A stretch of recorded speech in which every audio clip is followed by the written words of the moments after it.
She had been sitting on that bench for 3 days, not sleeping, not eating, barely moving, just sitting with her spine curved against the cold stone, her arms wrapped tight around a worn canvas bag as though it held something worth protecting.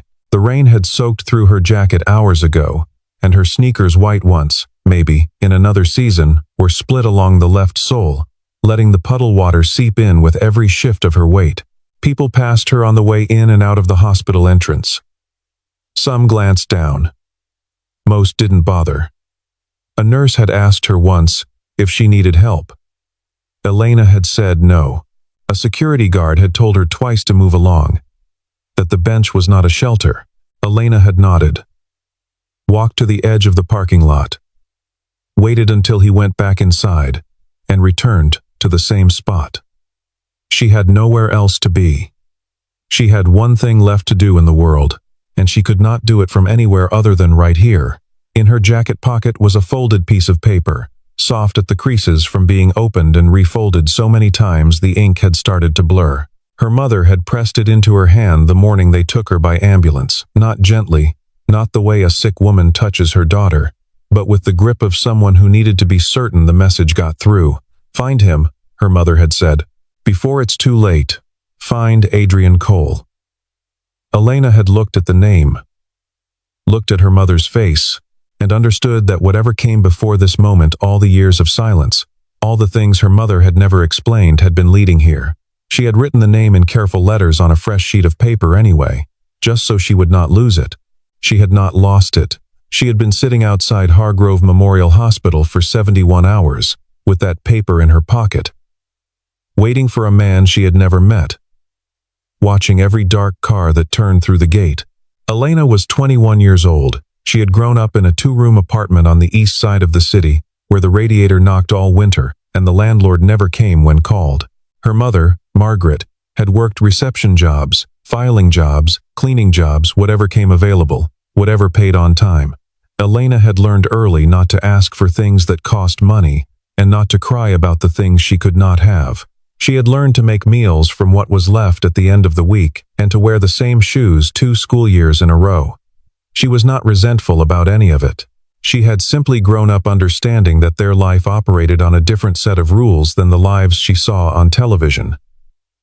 And she had built herself around that understanding with a quiet, practical kind of strength that people who knew her well found remarkable, and people who didn't know her well mistook for coldness.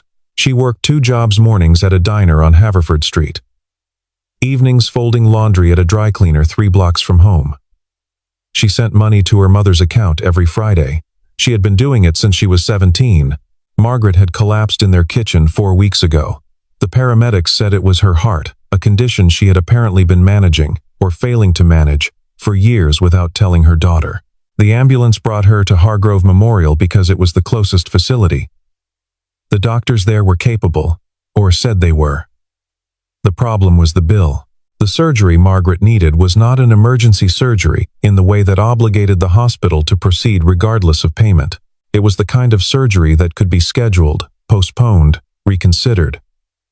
It was the kind of surgery that required a deposit Elena could not produce in 10 lifetimes of diner shifts. She had tried everything she knew how to try. She had called every number on the financial assistance forms. She had filled out the paperwork twice and been told both times that her mother's case did not qualify under the current criteria.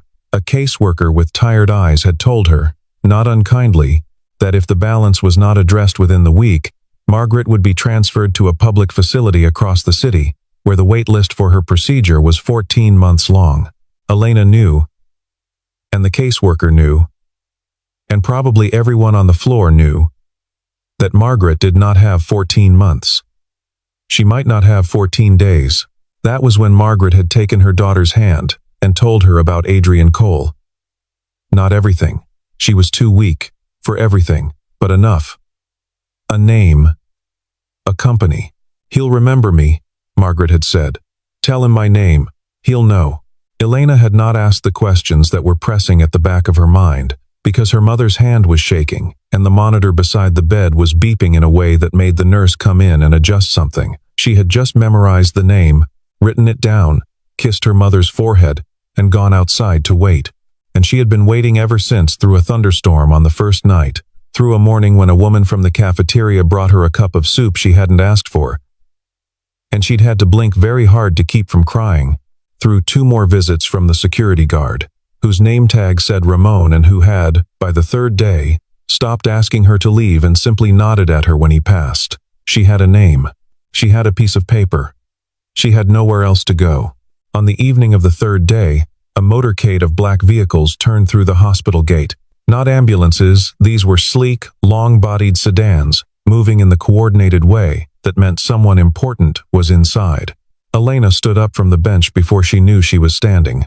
The lead car pulled forward, and she could see, mounted in the lower corner of the rear window, a small silver emblem she recognized, because she had looked it up on the library computer the morning after her mother told her.